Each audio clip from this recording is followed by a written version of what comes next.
host of sports media podcasts, and a sports business journal contributor. Somebody in the know. Sources tell me Saturday's game between the Indiana Fever and Dallas Wings averaged 2.49 million viewers on ABC. These are early projections. I'm going to have some finite numbers for you tomorrow. That's down slightly from last year's corresponding Fever Sky game. The victory laps that many people usually do, well, the victory lapping ain't victory lapping anymore. This is also using the new ratings method, which inflates numbers, whereas last year's number is before the change. This is down a bit more than it even seems on the surface. Not bad, though. Last year's would have been well over 3 million with the new rating system, so this is not great, to be honest. All over the place.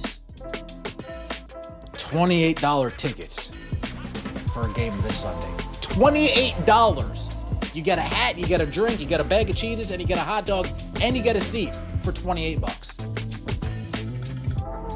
I've never seen this team beg for tickets more than they're begging now. Even last year, when Caitlin Clark was day-to-day for 2.5 months, they never begged like they're begging now. CC fans are really boycotting.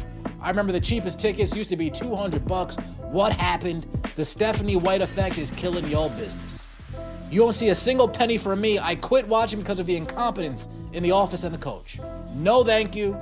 This is so sad. Reality. If these people are all Indiana Fever fans, you're not being desperate.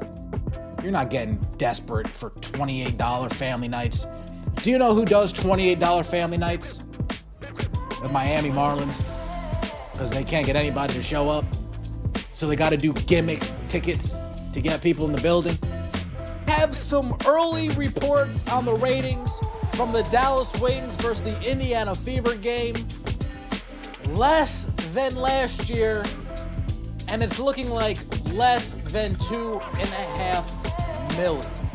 Paige Beckers, Caitlin Clark, Leah Boston, AZ Fudd, the last 4 number 1 overall picks on the court at the same time. It's looking like 2.49 million viewers. Phoenix Mercury giving out gift cards to a shopping, like a ShopRite or a Pathmark or an AMP or a Sprouts, giving out $65 gift cards if you buy a ticket. 2.49 million viewers. I'll be back for you guys later tomorrow morning with a more finite number. Hopefully we get a peek at. The WNBA just got hit with a reality check that nobody saw coming. For the first time in the Caitlin Clark era, the magic isn't working. The viewership numbers are in for Indiana's season opener, and they're down from last year. Not by a little bit. We're talking about a significant drop that has executives in boardrooms across the country absolutely panicking. Because here's what nobody wants to admit out loud. The entire future of women's professional basketball, a $3.1 billion media deal, and the careers of dozens of players are all riding on one 22-year-old from Iowa. And right now, the wheels are starting to come off. Let's break down exactly what happened, because the numbers tell a story that's way more dramatic than anyone expected. The Indiana Fever's ABC opener against Dallas pulled in 2.49 million viewers. Now, if you heard that number in isolation, you'd think it's incredible. And it is. 2.5 million people watching a regular season WNBA game is still historic by any measure.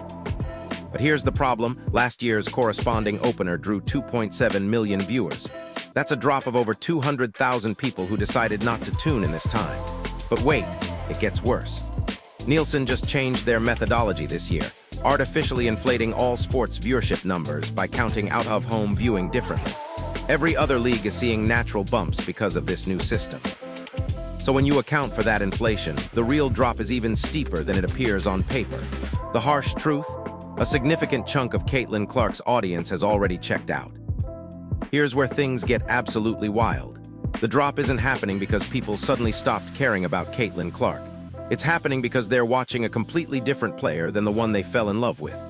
Stephanie White, the new head coach, has implemented a system that fundamentally changes how Clark operates on the floor. Instead of the high-usage, ball-dominant maestro who revolutionized college basketball, we're seeing Clark relegated to corner duty, acting as a decoy while other players handle the rock. White wants a balanced defense where multiple players touch the ball. She wants Aaliyah Boston operating as a hub at the top of the key. In traditional basketball terms, this makes perfect sense. But Caitlin Clark isn't a traditional player.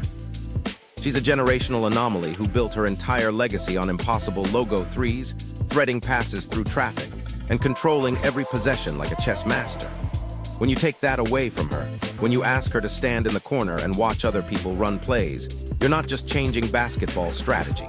You're changing the entire entertainment product that millions of people are paying to see. And get this, the roster construction makes this philosophical clash even worse. The front office has built a team that's completely backwards for what they're trying to accomplish. They've got 7 guards who all need the ball in their hands to be effective.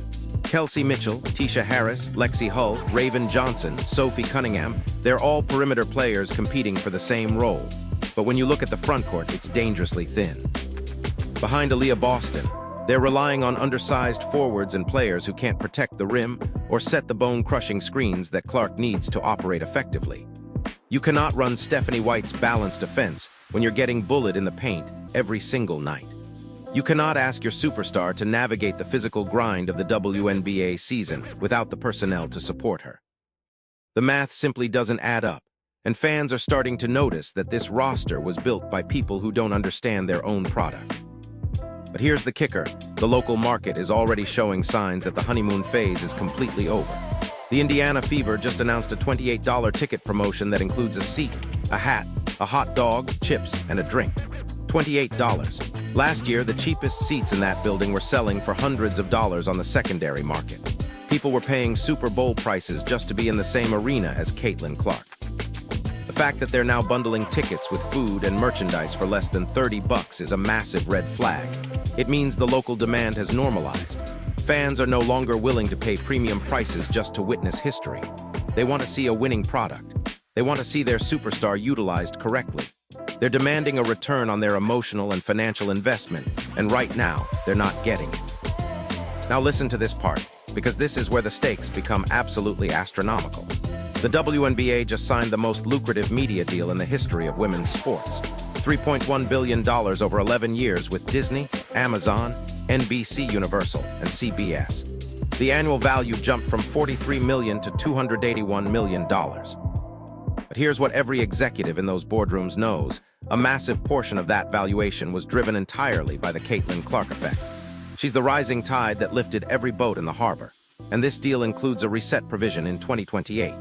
If the league continues growing at an exponential rate, they can renegotiate for even more money.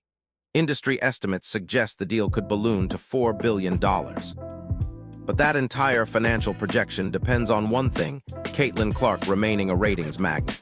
If the Indiana Fever continues mismanaging their superstar, if the coaching system keeps alienating the fanbase, and if the roster construction leads to early playoff exits, those ratings will continue dropping.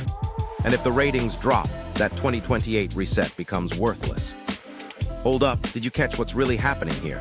We're not just watching a basketball team struggle with growing pains. We're witnessing a potential $4 billion miscalculation in real time. The WNBA's entire financial future is tied to decisions being made in Indianapolis right now. Every rotation choice Stephanie White makes, every trade the front office considers, every adjustment to how they utilize Caitlin Clark, it all has billion-dollar implications. The league office has to be putting enormous pressure on this organization behind closed doors. Because if the Indiana Fever fails to maximize their superstar, if they continue running a system that suppresses her most spectacular attributes, they're not just hurting their own franchise. They're potentially destroying the economic foundation that every other team in the league depends on for survival. Here's where it gets even more insane. The solution is sitting right in front of them, but it requires everyone to swallow their pride and make compromises. Stephanie White doesn't need to abandon her entire basketball philosophy, but she has to recognize the unique weapon she has. You don't draft a generational quarterback to hand the ball off 50 times a game. She needs to find a middle ground that allows the offense to flow while still maximizing the pick-and-roll dominance and deep shooting threats that make Clark a global phenomenon. The front office has to acknowledge their roster imbalance and get aggressive in the trade market. They need to bring in a legitimate physical presence who can protect Clark and complement Aaliyah Boston. They need to stop hoarding guards and start building around their superstar's actual skill set. Because right now, they're trying to fit a square peg into a round hole, and it's costing them viewers, revenue, and credibility. But wait, it gets worse. The longer this dysfunction continues, the more it affects everything else. Player morale starts dropping when the system doesn't work. Fan engagement decreases when the product doesn't meet expectations. Media narratives shift from celebration to criticism. Sponsors start questioning their investments. And most importantly, other teams around the league start getting nervous about their own financial projections. Because if the Caitlin Clark effect isn't as sustainable as everyone thought, if the ratings plateau or decline, then every franchise that made business decisions based on projected growth is suddenly in trouble. We're not just talking about Indianapolis anymore. We're talking about a league-wide economic crisis that could fundamentally reshape the entire landscape of women's professional basketball. So there you have it. The Indiana Fever is sitting on the greatest economic asset in women's sports history, but they're mismanaging it in ways that could have catastrophic consequences. The 2.49 million viewership number isn't just a ratings drop. It's a warning sign that the honeymoon is over and the business of basketball has taken center stage.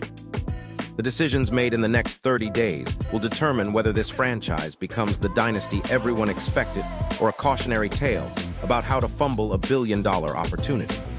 The WNBA's entire financial future hangs in the balance. And honestly, I'm not sure the people making these decisions fully understand what's at stake. So here's my question for you, drop it in the comments. Is this ratings drop just a natural market correction, or are we watching the beginning of a much bigger problem? Should the front office panic and make immediate changes, or does this system just need more time to work? Smash that like button if this breakdown opened your eyes to what's really happening behind the scenes. Subscribe for more deep dives into the business side of sports, and hit that notification bell because this story is far from over.